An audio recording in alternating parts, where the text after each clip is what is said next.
بسم الله الرحمن الرحيم.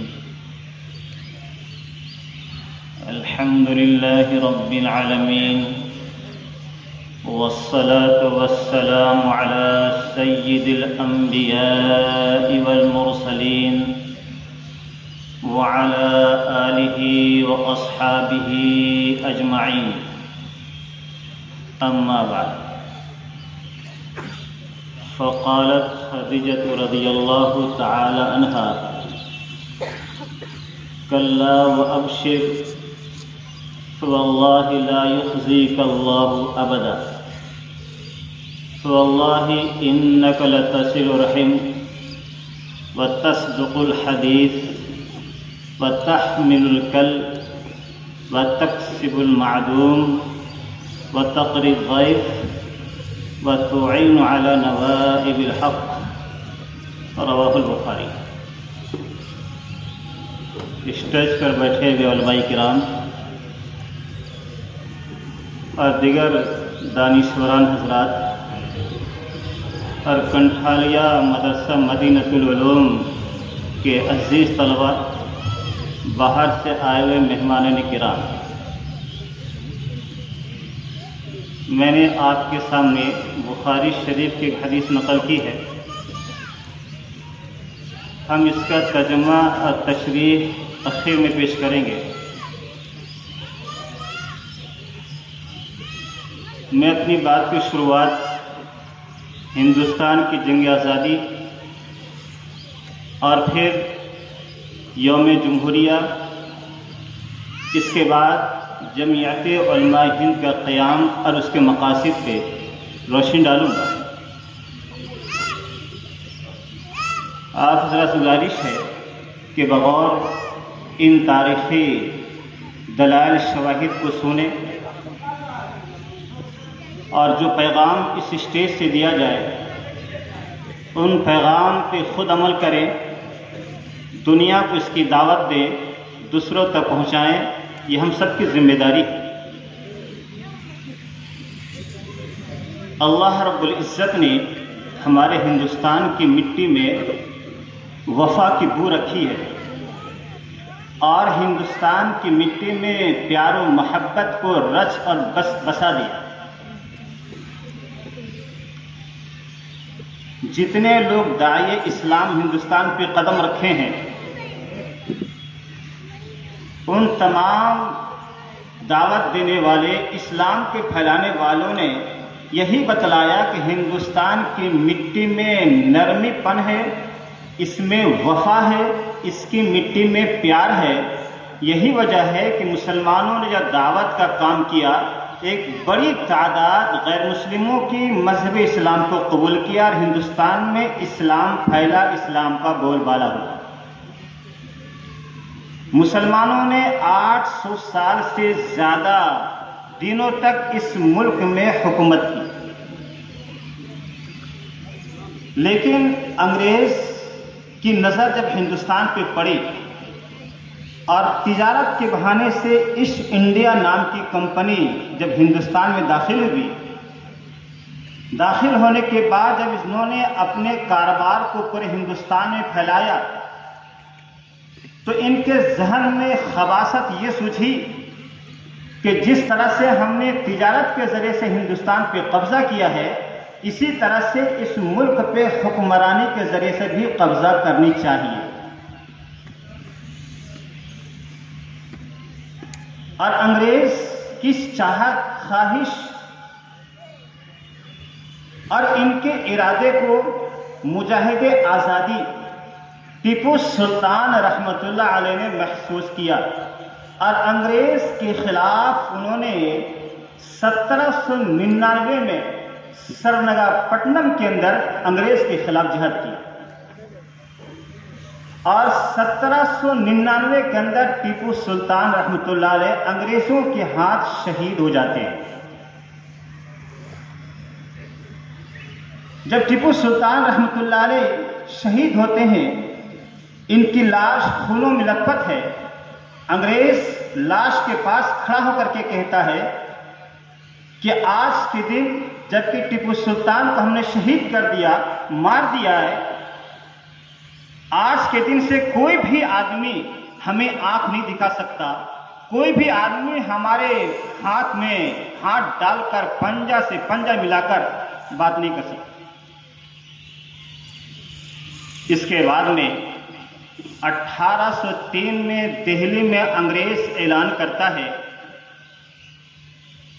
کہ آج کے دن سے خلق اللہ کی، ملک بادشاہوں کے ہاتھ میں ہے، حکمرانی انگریز کی چلے گی۔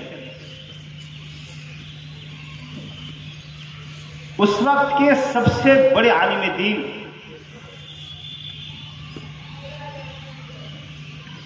بزرگ رسیدہ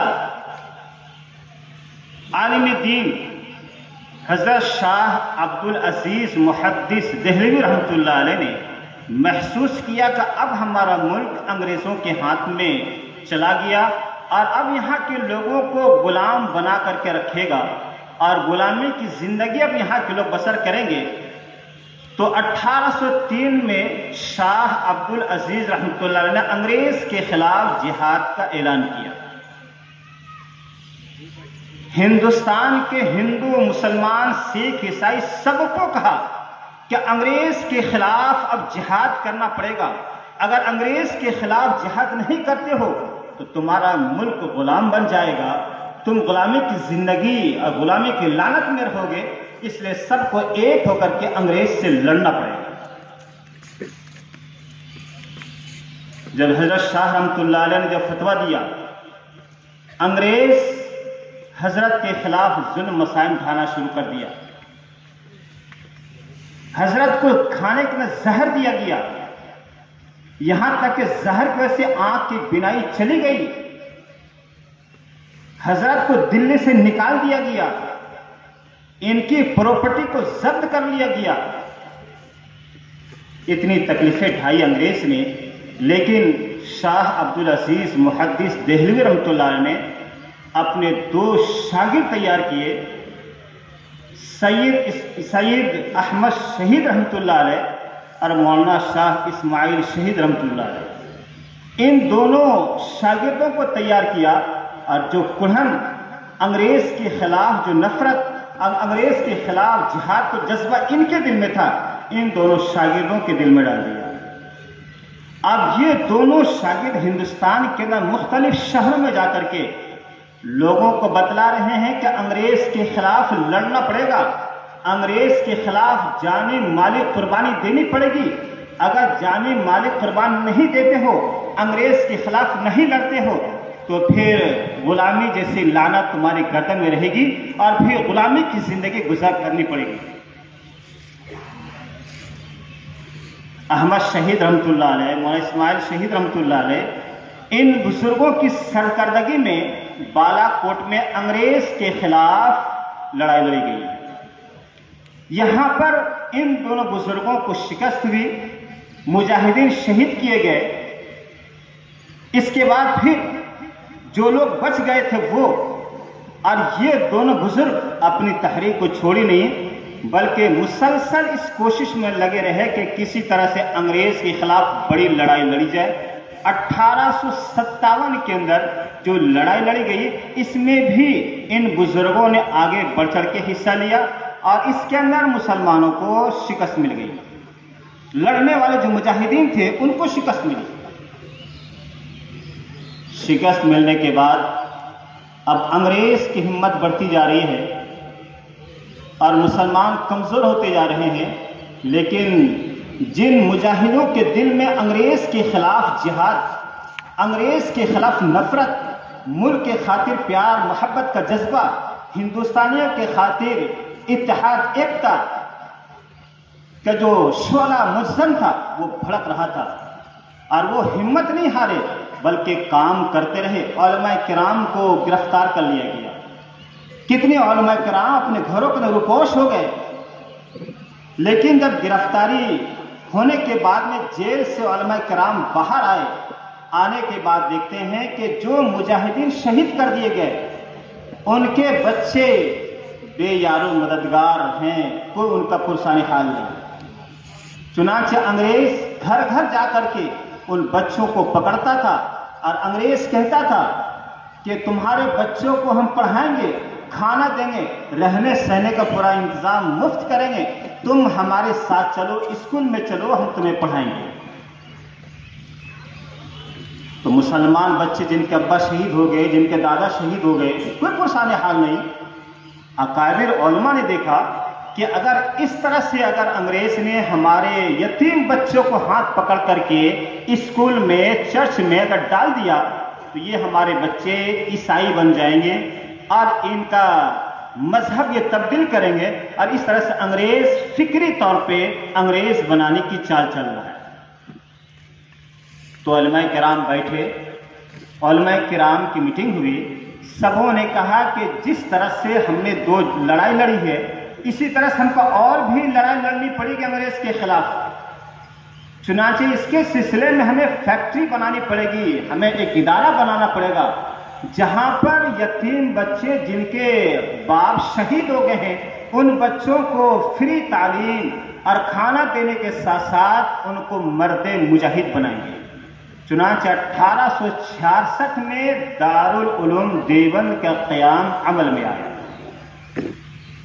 دارالعلوم دیوبند کا قیام عمل میں آیا تو وہاں پہ پیدا ہونے والے شیخ الہند مولانا محمود حسن دیوبندی، شیخ الاسلام حضرت مولانا حسین احمد مدنی، حضرت مولانا رشید احمد گنگوہی، حضرت مولانا قاسم نانوتوی، مفتی کفایت اللہ رحمہم اللہ، یہ تمام بزرگ اسی مدرسے سے نکلے اور انگریز کے خلاف لڑائی تیز ہو گئی۔ حضرت مولانا محمود الحسن دیوبندی رحمۃ اللہ علیہ کو انگریز نے جب مالٹا کے جیل میں ڈالا، حضرت والا جب وہاں سے رہا ہو کر کے آئے تو علماء کو مشورہ دیا کہ اب ہمیں تشدد کی راہ کو چھوڑ کر کے عدم تشدد کی تحریک چلانی چاہیے اور انگریز سے مطالبہ کرنا چاہیے کہ ہم تشدد نہیں چاہتے ہیں، ہم لڑائی نہیں چاہتے ہیں، پرامن طریقے پہ ہم اپنے ملک کی آزادی چاہتے ہیں۔ اس طرح سے یہ تحریک بڑھتی رہی، انگریز کے سامنے مطالبہ ہوتا رہا۔ پھر اس تحریک کو مضبوط کرنے کے لیے 1919 میں جمعیت علماء ہند کا قیام عمل میں آیا اور اس موقع پہ انڈین نیشنل کانگریس کا ساتھ جمعیت نے دیا اور کہا کہ ہم آپ کے ساتھ ساتھ رہیں گے، ملک کی آزادی میں ہر طرح کی قربانی دینے کے لیے تیار ہیں اور ہمارا ملک پرامن ہو، ہمارا ملک آزاد ہو، ہم سب کی کوشش ہونی چاہیے۔ اس کے بعد میں اب بہت سارے لوگ لڑائی میں شریک ہونے لگے، ہر مذہب کے لوگ شریک ہونے لگے اور جنگ آزادی بڑھنی شروع ہو گئی، یہ تحریک زور پکڑنی شروع ہو گئی۔ میرے بھائی دوستو، 1947 میں ہمارا ملک آزاد ہو گیا۔ آزاد ہونے کے بعد بدقسمتی سے پاکستان ایک ملک بنتا ہے۔ جب پاکستان ملک بنا اسلام کے نام پہ تو یہاں کے ہندو لوگوں نے کہا کہ اسلام کے نام پہ پاکستان ایک اسٹیٹ بنا تو ہندوستان ہندو اسٹیٹ بننا چاہیے، لیکن جمعیت اور جنگ آزادی کے مجاہدین نے کہا کہ ہم نے کانگریس کا ساتھ دیا ہے سیکولر کے نام پہ، اس بنا پر یہ ملک سیکولر ہونا چاہیے، سیکولر ملک بنے گا، ہم سیکولر کی شرط کے ساتھ آپ کا ساتھ دیے ہیں، آج بھی ساتھ ہیں، کل بھی ساتھ دیے تھے، آئندہ بھی ساتھ رہیں گے، اس بنا پر ہندو اسٹیٹ ہمیں منظور نہیں۔ اگر آپ نے پاکستان کی تجویز پیش کی یا کسی نے پیش کیا تو اس پہ دستخط کرنے والے آپ لوگ ہیں، ہم جمعیت کے لوگ یا مرد مجاہدین جو ہے انہوں نے دستخط نہیں کیا، اس بنا پر ہمارا ملک آزاد ہونے کے بعد بھی سیکولر ملک ہونا چاہیے۔ چنانچہ اس موقع پہ جمعیت اور مرد مجاہد جتنے لوگ تھے لڑنے والے جنگ آزادی میں، سب کی بات کو اس موقع پہ لوگوں نے مانا اور سیکولر ملک کے لیے قانون ساز اسمبلی بنی جس میں 299 آدمی تھے، جس میں سے 10 مسلمانوں کو رکھا گیا، مولانا ابوالکلام آزاد رحمۃ اللہ علیہ، مولانا حفظ الرحمان سیواری رحمۃ اللہ علیہ، مولانا حسن موہانی رحمۃ اللہ علیہ، اس طرح سے 229 لوگ میں 10 مسلمانوں کو شریک کر کے اور 2 سال 11 مہینے 17 دن میں یہ قانون بنا اور 1950 26 جنوری کو ہمارا ملک سیکولر نافذ کر دیا۔ اس دن سے آج تک یہ ملک سیکولر رہا ہے اور ہم لوگ کہیں کہ انشاءاللہ قیامت تک یہ ملک سیکولر رہے گا۔ جس طرح سے ہمارے اکابر نے جنگ آزادی لڑی، سیکولر ملک بنانے کے لیے قربانی دی، اسی طرح سے ہم بھی ان علماء کرام کے وارث بن کر کے، ان کے جانشین بن کر کے، ان کے ہمنوا بن کر کے اپنے ملک کو سیکولر رکھنے کے لیے، سیکولر باقی رکھنے کے لیے ہر طرح کی قربانی ہندوستان کے ہر باشندہ چاہے وہ کسی بھی دھرم کا ہو اس کو قربانی دینی پڑے گی۔ خدا نہ خواستہ ملک اگر فرقہ پرستوں کے ہاتھ میں رہا اور فرقہ پرستی کی بنیاد پہ اگر اس کو ہندو راشٹر بناتا ہے، یہ ملک تتر بتر ہو جائے گا، اس ملک کا تانا بکھر جائے گا۔ سیکولر ملک کا مطلب یہ ہے کہ ہر مذہب والے کو اپنی مذہبی آزادی حاصل ہوگی، اپنے مذہب پہ عمل کریں گے، رہن سہن میں، کپڑے میں، لباس میں، شادی بیاہ میں، اپنے مسلک کے اعتبار سے، مذہب کے اعتبار سے ہر مذہب کے لوگ عمل کریں گے۔ ہندو ہے، مسلمان ہے، سکھ ہے، عیسائی ہے، ہر مذہب والے اپنے مذہبی آزادی کے ساتھ میں رہیں گے۔ یہ ہے سیکولر ملک کا مطلب، اور ہر آدمی اپنی رائے رکھ سکتے ہیں، اپنا خیال رکھ سکتے ہیں۔ شرط یہ ہے کہ دوسرے کی دل آزاری، دوسرے مذہب کی تنقید، دوسرے کا دل دکھانا نہ ہو۔ اس طرح سے ہر آدمی ذہنی فکر لوگوں کے سامنے رکھ سکتا ہے۔ میرے بھائی دوستو، ابھی ہندوستان کو جو فضا ہے، اس فضا کے اعتبار سے ہمارا ملک کو پرخطر دور سے گزر رہا ہے۔ کچھ لوگ فرقہ پرست ہیں جو فرقہ پرستی کی بنیاد پر اور کرسی کے خاطر ملک میں نفرت پھیلا کرتے ہیں۔ ایسے موقع پہ ہم مسلمانوں کی خاص طور پہ کیا ذمہ داری ہونی چاہیے، میں وہ حدیث بخاری سے جو نقل کیا ہوں اسی کے اعتبار سے ذمہ داری کو سمجھانا چاہتا ہوں۔ اللہ کے نبی صلی اللہ علیہ وسلم پہ جب شروع میں قرآن کی آیت اتری تو اس موقع پہ آپ گھر تشریف لائے۔ حضرت خدیجہ رضی اللہ تعالی عنہا سے کہا، جو آپ کی بیوی تھی، کہا کہ خدیجہ مجھے جان کا خطرہ ہو رہا ہے، طبیعت اچھی نہیں لگ رہی ہے۔ تو حضرت خدیجہ نے جو جملہ استعمال کیا وہ جملہ آج ہر مسلمان اپنے ذہن میں بیٹھا ہے۔ حضرت خدیجہ کہتے ہیں فواللہ لا یخزیک اللہ ابدا، کہا اے اللہ کے رسول، سب کہیں صلی اللہ علیہ وسلم، ہرگز اللہ پاک آپ کو رسوا نہیں کریں گے، آپ کی جان نہیں جائے گی، اللہ آپ کو رسوا نہیں کریں گے، اللہ آپ کو اس دنیا میں اور آخرت میں بعزت رکھیں گے، آپ کی عزتیں دوبارہ ہوں گی، آپ کی عزتیں بڑھیں گی، آپ کی عزت اپنے بھی تسلیم کریں گے اور غیر بھی تسلیم کریں گے۔ فواللہ لا یخزیک اللہ ابدا، اب کبھی بھی اللہ پاک آپ کو رسوا نہیں کریں گے۔ کیوں؟ حضرت خدیجہ کہتی ہیں کہ 6 اچھی عادتیں آپ کے اندر ہیں،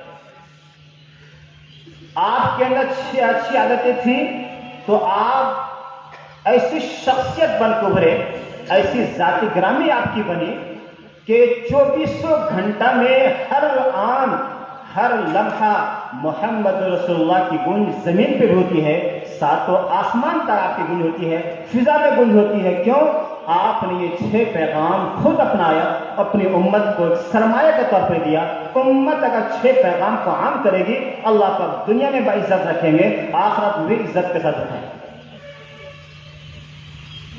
پہلی بات حضرت خدیجہ نے فرمایا انک لتصل الرحم، آپ صلہ رحمی کرتے ہیں۔ صلہ رحمی کیا ہے؟ ایک رشتہ دار دوسرے رشتہ دار کا حق ادا کرے، ایک رشتہ دار دوسرے رشتہ دار کا حق ادا کرے، بیماری کے اندر، فقر و فاقہ کے اندر، ہر کچھ میں ایک دوسرے کا خیال رکھے، یہ ہے صلہ رحمی۔ کبھی قرض مانگتا ہے قرض دے، کبھی بیمار ہوتی عادت کرے، خوشی میں بھی شریک ہو، کبھی غم کا موقع اس میں بھی شریک ہو۔ ایک رشتہ دار دوسرے رشتہ دار کے ساتھ اچھا سلوک کرے، یہ آپ کی پہلی خصوصیت تھی۔ آپ کے خاندان کے لوگ مذہب اسلام میں نہیں ہے، لیکن کبھی بھی آپ نے اپنے خاندان کے لوگوں کو برا نہیں کہا، کبھی آپ نے ان کو ستایا نہیں۔ آپ کے خاندان کے لوگ آپ کے اوپر ظلم کیے، لیکن کبھی بھی آپ نے ظلم کا بدلہ نہیں لیا، بلکہ ہمیشہ ان کے ساتھ اچھا سلوک کرتے رہے۔ تو ہمیں بھی اپنے رشتہ داروں کے ساتھ اچھا سلوک کرنا چاہیے۔ اور دوسری چیز وَتَصْدُقُ الْحَدِيث، آپ سچ بولتے ہیں، آپ کے اندر سچائی ہے، آپ کے اندر سچائی ہے۔ تو آپ کی یہ صفت اور آپ کی یہ عادت سچ بولنا، یہ وہ ایسی فضیلت ہے، ایسی خصوصیت ہے، ایسی عادت ہے کہ جو انسان سچ بولتا ہے تو اللہ کے نزدیک معزز، زمین پہ بھی وہ معزز ہوتا ہے، آسمان پہ بھی اس کی سچائی کی گواہی دی جاتی ہے۔ جھوٹ بولنا بڑے گناہوں میں سے گناہ ہے، اسی طرح سے سچ بولنا نیکیوں میں سب سے بڑی نیکی سمجھی گئی۔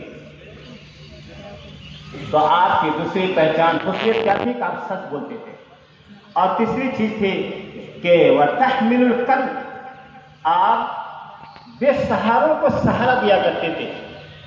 کوئی آدمی گونگا ہے، کما نہیں سکتا، کوئی آدمی پیر کا پہج ہے، وہ کچھ کر نہیں سکتا، کوئی آدمی جسمانی طور پہ معذور ہے، کچھ نہیں کر سکتا، آپ ایسے ناداروں کو آپ ان کا بوجھ اپنے سر اٹھاتے ہیں اور اس کی کفالت کرتے ہیں۔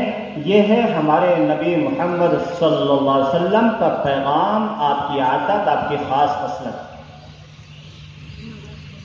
اگر محلے میں کوئی آدمی کیا ہے، اپہج ہے، محلے کی ذمہ داری ہے اس کو پیر پہ کھڑا کرنا۔ اگر کوئی آدمی نابینا ہے، نابینا کیوں بھیک مانگتا ہے؟ کیا وہ مسلمان بستے نہیں ہیں؟ کیوں بسوں پہ نابینا کھڑے ہو جاتے ہیں، بس پہ چڑھتے ہیں، بسوں پہ کیوں بھیک مانگتے ہیں؟ کیا وہ مسلمان نہیں ہے؟ کیا 10 مسلمان 20 مسلمان مل کر کے ان کو کھڑا نہیں کر سکتے؟ جس نبی کے ماننے والے ہیں وہ نبی تو ان بے سہاروں کو سہارا دیا کرتے تھے اور معاشرے میں باعزت زندگی گزارنے کا موقع دیتے، جیسے ہماری زندگی ہے، جیسے ہماری زندگی ہے ان کی زندگی، ہماری ضرورت ان کی ضرورت ہے، اسی طرح سے ہمیں بھی اپنے سماج کے اندر ان بے سہاروں کو سہارا بننا چاہیے۔ اور ایک عادت آپ کی تھی تکسب المعدوم، اپنی کمائی میں سے غریبوں کو دینا، غریبوں کی مدد کرنا، زکوٰۃ نکالنا، صدقہ خیرات کرنا۔ کوئی مانگے چلا مانگے، ہمیں پتہ چل جائے کہ ہمارا پڑوس کا آدمی بھوکا ہے تو ہم پڑوس کی خبر گیری کریں گے، اپنے رشتہ داروں کی خبر گیری کریں گے۔ وتقریب ضیف، اور مہمان نوازی کرنا۔ آپ علیہ الصلوۃ والسلام کے زمانے میں مہمان نوازی عرب کا ایک امتیازی شان تھا، چاہے وہ مسلمان سے غیر مسلم ہو، لیکن آپ کا شان تو بہت عالی کہ آپ جس سخاوت کے ساتھ، ہمدردی کے ساتھ مسلمانوں کی بھی آپ نے میزبانی کی، غیر مسلموں کی میزبانی کی، اور اس طرح سے کہ آج دنیا مثال پیش کرنے سے قاصر ہے۔ اور چھٹی آپ کی خصوصیت وَتُعِينُ عَلَى نَوَائِبِ الْحَقِّ، کہ اللہ تعالیٰ کی طرف سے آنے والی مصیبتوں میں لوگوں کی مدد کرتے ہیں۔ یہ 6 چیزیں جو ہیں اس کو ہم کہتے ہیں رفاہی کام۔ جمعیت علماء ہند اور اس کے علاوہ تنظیمیں کیا ہے، یہ رفاہی کام کرتی ہے۔ کہیں فساد ہوا تو جن لوگوں کا گھر برباد ہوا، جن لوگوں کے آدمی مارے گئے، ان کو پیسے کے ذریعے سے، گھر کے ذریعے سے، کپڑے کے ذریعے سے اور غلوں کے ذریعے سے ان کی مدد کرتے ہیں جمعیت والے۔ تو اس مشن کو جمعیت علماء ہند کے ساتھ دیگر تنظیموں نے اپنا مشن بنایا۔ آج پورے ہندوستان میں جمعیت کام کرتی ہے۔ یہ نبی علیہ الصلوۃ والسلام کی وہی 5 خصوصیت ہے کہ جو آپ نے امت کے سامنے پیش کیا اور جمعیت نے اپنایا ہے۔ دوستو، اسی طرح سے ہم لوگوں کو بھی اپنے سماج میں جگ کر کے رہنا پڑے گا، بیدار رہنا پڑے گا، تب جا کر کے ہمارے ملک میں پیار و محبت کی فضا عام ہوگی۔ ابھی نفرت کی ہوا چلی ہوئی ہے، کرسی کے خاطر نفرت پھیلائی جا رہی ہے، مسجدیں شہید کی جا رہی ہے، موم لچک کیا جا رہا ہے، مسلمان لڑکوں کی عزت لوٹی جا رہی ہے، فساد کیا جا رہا ہے، دکانیں برباد کی جا رہی ہیں، کارخانوں میں آگ لگائی جا رہی ہے، یہ سب کے سب نفرت کی سیاست ہے۔ ایسے موقع پہ مسلمان کو اپنی محبت کا فضا عام کرنا پڑے گا۔ یہی رفاہی کام کر کے مسلمان، غیر مسلم، سکھ، عیسائی سب کو پیار محبت کے ذریعے سے مدد کریں گے تو یہ نفرت کی دیوار گرے گی اور پھر پیار و محبت کی فضا قائم ہوگی۔ جس طرح سے ہمارا ملک سیکولر پہلے تھا، یہاں کے رہنے والے ایک دوسرے کے خیال رکھتے تھے، انشاءاللہ آگے آنے والے دور میں اگر ہم نے یہ رفاہی کام کیا اور اس طرح سے سماج میں گھس کر کے اگر کام کیا تو یقیناً نفرت مٹے گی۔ نفرت کا سوداگر آج نہ کل کرسی چھوڑ کر کے بھاگیں گے اور پھر وہی پیار محبت کی فضا قائم ہوگی۔ آج 26 جنوری ہے اور یوم جمہوریہ کا 72واں منایا جا رہا ہے۔ اس موقع پہ بہت ضروری ہے کہ فرقہ پرستی کے خلاف، نفرت کے خلاف ہم سب آگے بڑھیں اور سماج میں، ملک میں پیار و محبت کی فضا کو عام کریں۔ اس کے لیے جو بھی قربانی دینا پڑے، ہر طرح کی قربانی دینے کے لیے ہندوستان کا باشندہ آگے بڑھے، خاص طور پہ مسلمان اپنا پیغام عام کرے۔ میرا پیغام محبت ہے، جہاں تک پہنچے ان کا جو فرض ہے اہل سیاست جانے۔ مسلمان مزاج ہم جیتے ہیں، ہمیں جینے دو، جیو اور جینے دو کا پیغام مسلمان عام کرتا ہے۔ نہ ہم کسی کو مذہبی تکلیف دیتے ہیں، نہ جسمانی تکلیف دیتے ہیں، ہمیں بھی کوئی مذہبی تکلیف نہ دے۔ ہم کسی کا رکاوٹ نہیں ہے، وہ ہمارے لیے رکاوٹ نہ بنے۔ جیو اور جینے دو کے مزاج کے ساتھ ہم سبوں کو جب جیئیں گے تو انشاءاللہ ملک میں پیار محبت کی فضا عام ہوگی، نفرت کی دیوار گرے گی اور جو فرقہ پرست نفرت پھیلا رہے ہیں ان کا وجود مٹے گا، ان کے نظریات مٹیں گے اور پھر وہ کبھی کامیاب نہ ہوں گے۔ اللہ پاک سے دعا ہے کہ اللہ پاک ہمارے ملک کو سیکولر بنا کر کے رکھے، پرامن رکھے، فرقہ پرستوں سے اللہ پاک ہمارے ملک کو پاک کرے، اور جن لوگوں نے نفرت کا زہر پھیلایا ہے اللہ پاک ان کا حساب لے لے، اپنی گرفت میں لے لے۔ وآخر دعوانا ان الحمدللہ رب العالمین۔